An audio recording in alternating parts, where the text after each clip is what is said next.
From Korea to Germany. From Alaska to Puerto Rico. All over the world, the United States Army is on the alert to defend our country, you, the American people, against aggression. This is The Big Picture, an official television report to the nation from the United States Army. Now, to show you part of the big picture, here is Sergeant James Mansfield. Today, we have another story of a famous unit, the 82nd Airborne Division, sometimes known as the All-American Division.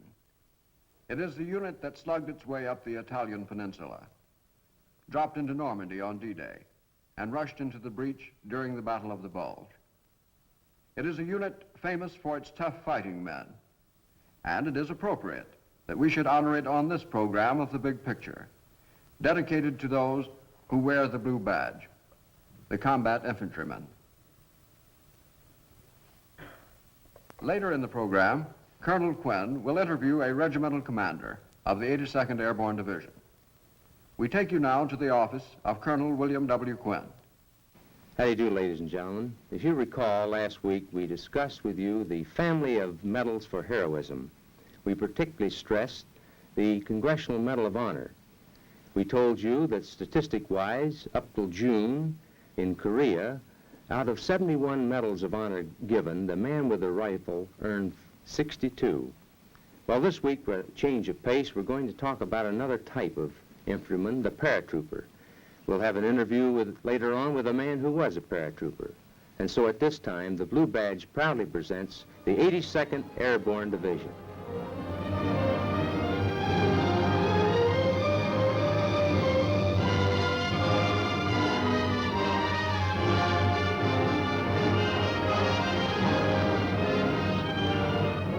Beautiful sight, isn't it?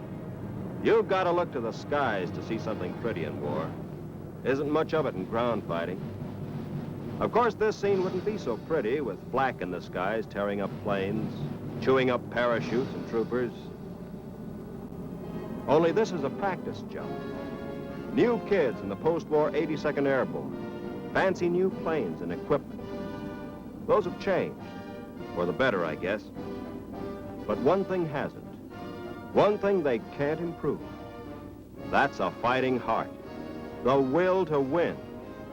These kids have to have it. So did we when we joined the outfit in 1942. They called it the All-American Division because it came from all the states and made troopers of all kinds of guys. Or maybe it was All-American because we were winners all the time. It was a champion outfit, all right.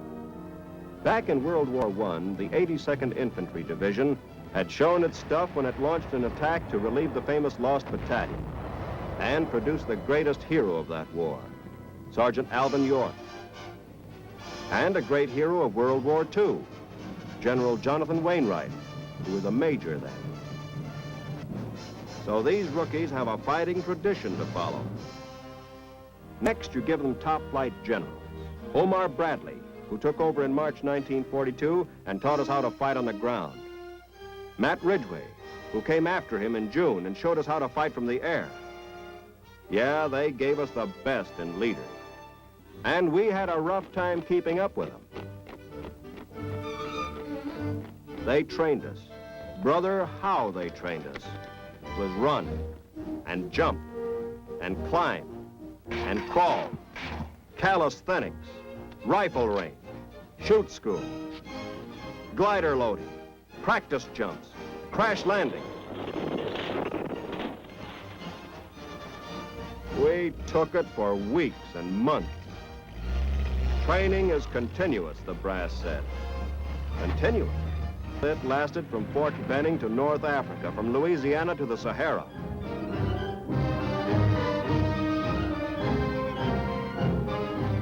We were trained fine, hard, mean, and mad. When they told us we were the best fighting outfit in the world, we believed it. All we had to do was to prove it. Well, we did, at Sicily, in July 1943. The boys who keep the records will tell you now that the Sicily jump was a warm-up. It wasn't like the big ones that came later. In a way, that's true. But don't tell it to the guys in the chute. To them, the Gila jump was a cockeyed roughhouse. As soon as you get out of that pretty silk parachute, you fight like the doughfoot you are. You slug it out with your gun and your feet. You find it still a walking war, especially when you do 150 miles in 6 days. Not strolling down a country lane either, but pushing back an enemy who was awfully unhappy about giving up even a foot of ground. One lousy little foot.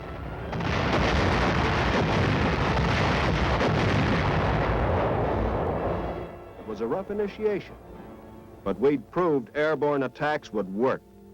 What's more, we'd saved the Allied beachhead. So they threw us in to save another. Jerry was trying to bust up our bridgehead at Salerno in September 1943. We dropped in to argue with him. Artillery fire poured in on us like beer from a bucket. They cut us off. Not for long. We plugged the cracks in our line and started to beat our way toward Naples. We led the way in on October 1st. They told us that officially we occupied Naples for 6 weeks. That's funny. Somehow during those 6 weeks of occupation, we sure did a lot of fighting.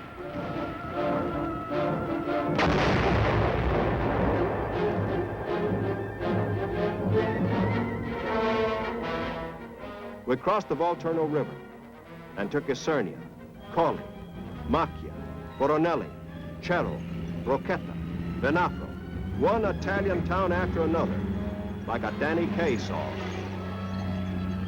There were mountains, and there was mud, usually both. Of all the propaganda I ever heard, the line that got me sore was the one about Bella Italia, beautiful Italy.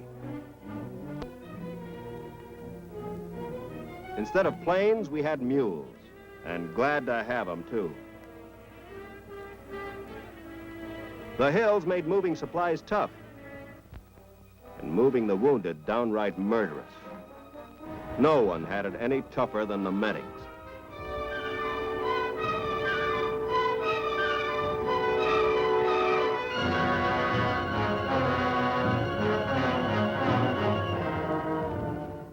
We spearheaded the 5th Army's advance till it joined the British 8th at Mount Samucro. Then the division was shipped back to the British Isles, except for one combat team that was sent to a famous beach resort in January of 1944. It was a famous beach resort, all right, Anzio. Only you had no privacy. That beachhead was so small, Jerry could see everything we were doing and drop a shell anywhere he wanted. See what I mean? It wasn't our style to sit still. We sent out raiding parties to annoy the Krauts. But mostly it was trench warfare, keeping Jerry from pushing us off the beach. It was kind of monotonous. Never too monotonous.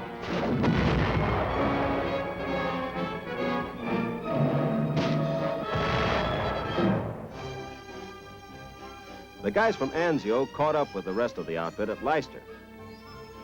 Those were pleasant days, with a chance to relax a little, even though we were getting ready for a new mission. Lots of replacements came in. We gave them so much jump training, they yelled Geronimo when they stepped off the sidewalk. The glider boys kept hustling in and out of their big box carts like well-trained Subway sardines.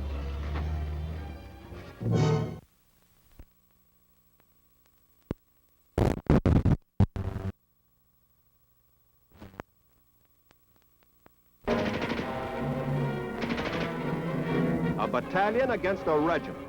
Doe-feet against army. We won, of course. The Nazi drive was played out. It was our turn. In January 1945, we cracked the Siegfried Line, just to start the new year right. Then somebody remembered we were due for a rest.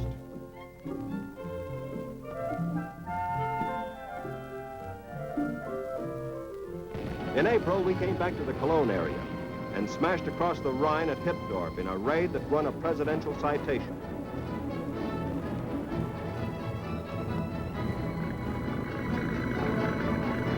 All the Allied armies were tearing across Germany like Sunday drivers. When we crossed the Elbe at Bleckede, we could see the finish line at last. But on May 3rd, at Ludwigslust, we won the super jackpot in Heinz. 145,000 live ones of the German 21st Army handed to us wrapped in cellophane by their commanding officer, General von Tippelskirch. No wonder our adding machines broke down. Imagine a division of 15,000 troopers taking in an army, a whole army that had everything, from armor to everything. They really scraped both ends of the barrel to keep the war going. But there was no fight left in these Joes. The Nazi bully had hollered uncle. Well, the war was over. From fighting, we switched to parading. General Eisenhower chose us as the American Honor Guard for Berlin. Yeah, we were a snappy-looking bunch, but we never marched better than we did that day in January 1946 in New York City, when General Jim gave us...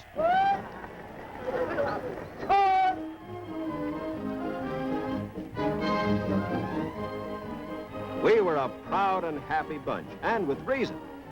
7 campaigns, 7 river crossings, 4 combat jumps, and 2 glider landings.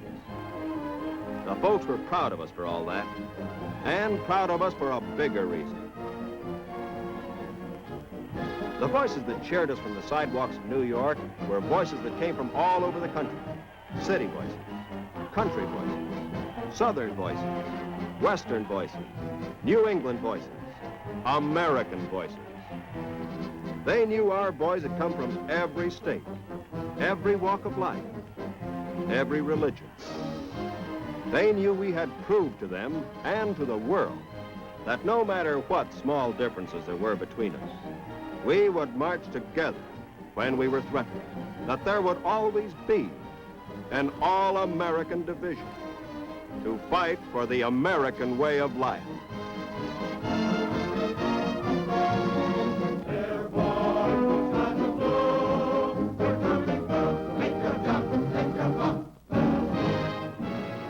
We have with us today Colonel Robert Weinecke of the 82nd Airborne Division.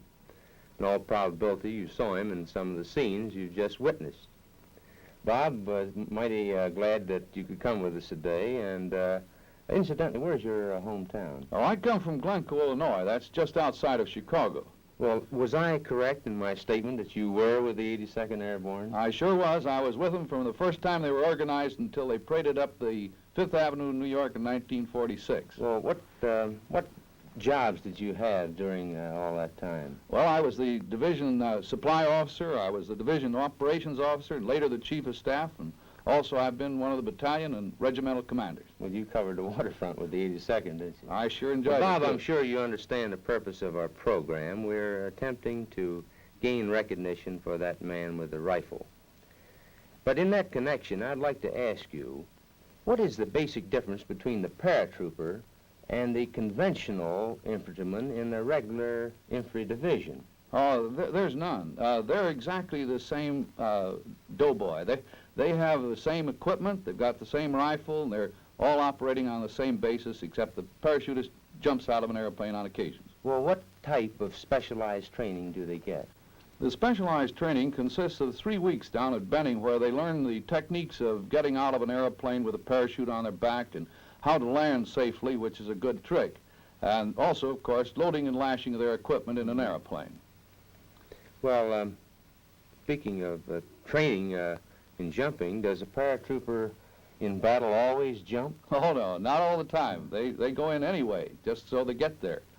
Well, how are you delivered in combat, Bob? I see you were delivered by your star on your badge. Well, I went into Sicily and Italy in a Navy assault ship, but into Normandy in a glider, into Holland by parachute, and into the Battle of the Bulge by a truck. So we use anyway just so we get there. I see. Well, I understand now that they, I think, too, that a lot of people really believe that paratroopers always do jump, and that, oddly enough, they don't go in like conventional infantry. I think that's a good point. Now, let me ask you another question, Bob, about the basic equipment in the Airborne Division that used by the paratrooper and that used by the ordinary doughboy.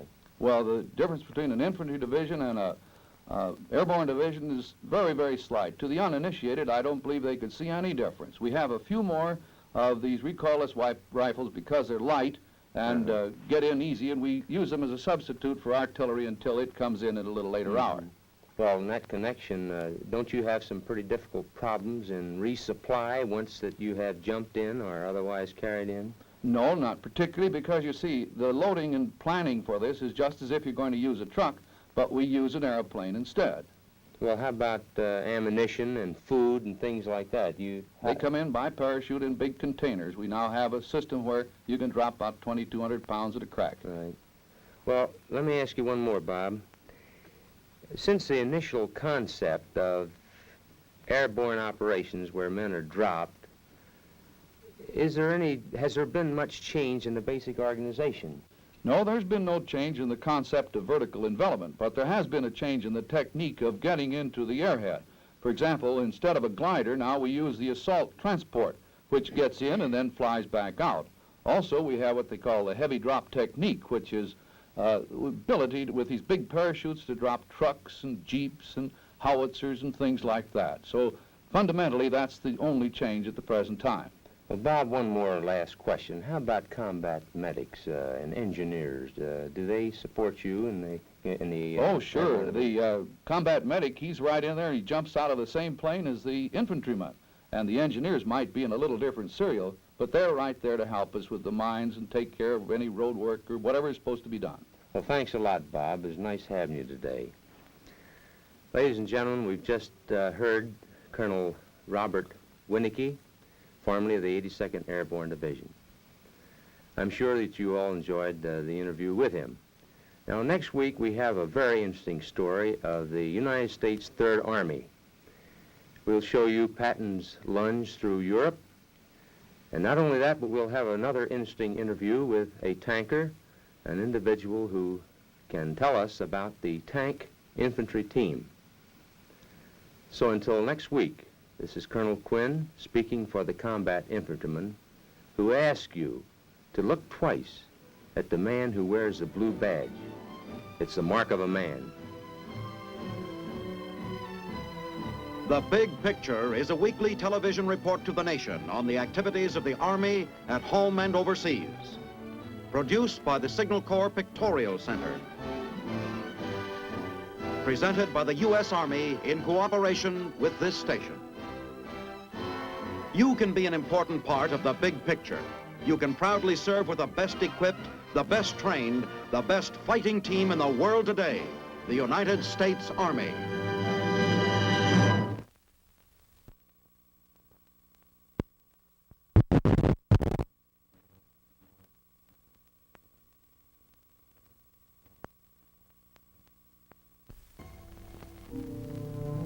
We had a feeling about our next operation. It had the word B-I-G, big, plastered all over it. Sicily and Salerno had been man-sized fights, all right, but they'd been just preliminary bouts. This one coming up was the main event. When we heard the field orders, we knew we'd guessed right. We were going into France, into Normandy, before D-Day, on the night of June 5th. Us and our kid cousin, the 101st, and the British 6th Airborne. Nothing before or after could be more important than this. For the first time, it hit us hard. We were making history. The Lord is my shepherd. I shall not want. He maketh me to lie down in green pastures. Everything moved swiftly and quietly that night, especially our thoughts. Yea, though I walk through the valley of the shadow of death, I will fear no evil.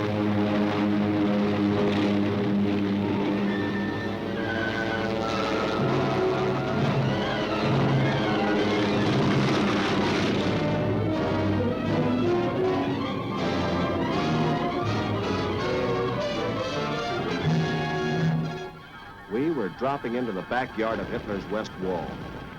Our mission was to keep the Germans from knocking out our troops who were coming in on Utah Beach. It was a big order to think about. But there wasn't much time for thinking when we hit the ground.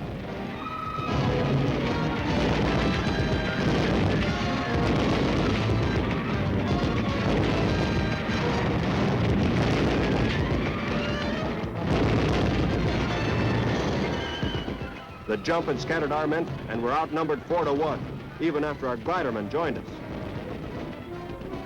It was a tight spot, but we'd asked for it. That's why we were troopers. We started off by grabbing Saint-Mère-Église, key point in the German defenses, and the first town in France to be liberated. It was apple blossom time in Normandy, but the only posies Jerry was throwing was mortar and machine gun fire. We had to bleed for every orchard, every field, every hedgerow. For 33 days, we fought without relief and without reinforcements.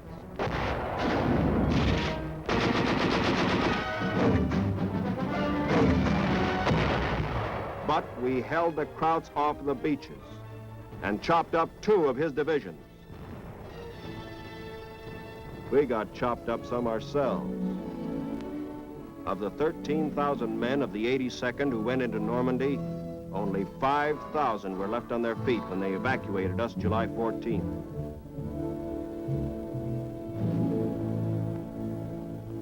But the beachhead was secure.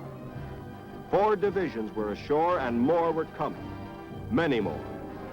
We had done our job. How well we had done it was told by the top man himself. It is to the airborne forces that immeasurable credit for the subsequent success of the Western operation belongs. Back in England, we went into the reserve and relaxed. If you call parading relaxing.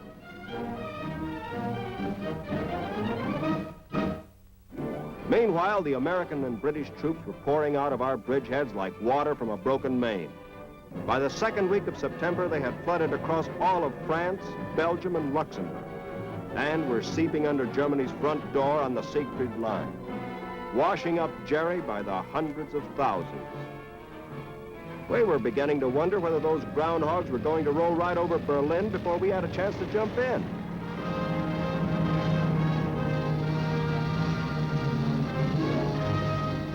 But we stopped worrying when General Jim Gavin, who followed General Ridgway as boss of the outfit, began to bear down on training.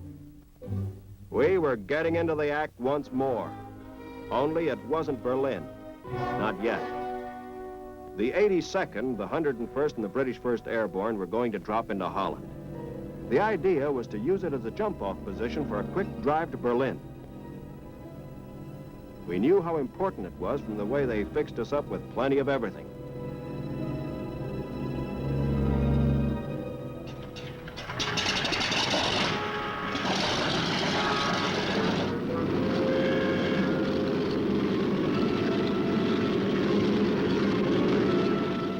We took off September 17th.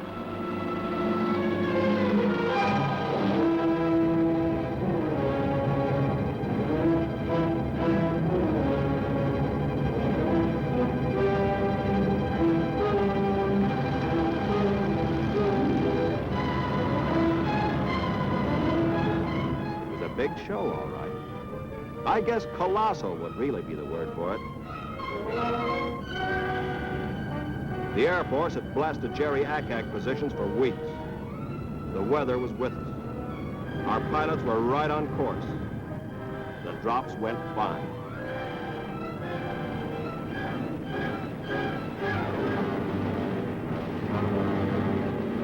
fighter landings were almost perfect. Almost. The Dutch pitched in and helped where they could, even though they suffered too. There was no mistaking that they were glad to see us.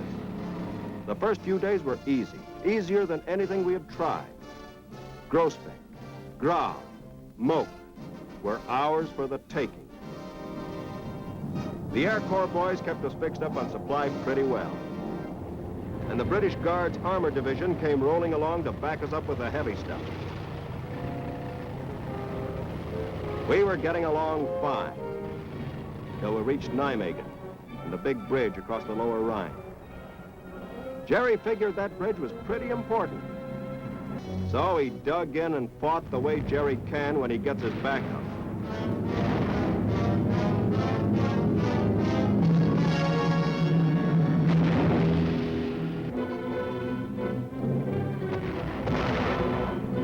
For 3 days, we fought to clear the bridge of snipers and secure the other side. It was a dog-eat-dog fight that took the best we had in blood and guts. But on the 4th day, British armor rolled across the bridge. The Krauts tried hard to get it back. They must have been nuts. No one was taking that bridge away from us. In December, they sent those of us who were left back to France for a rest and train the rookies.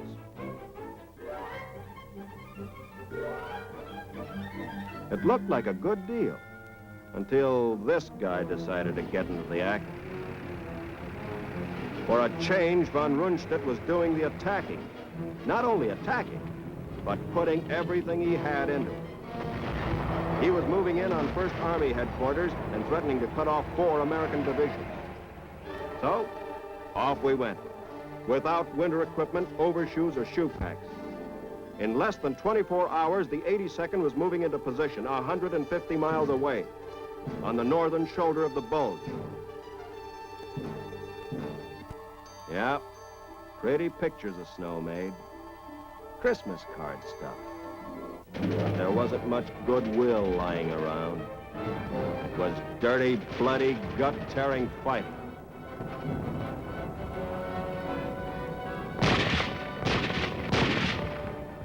And the cold was worse than the bullets.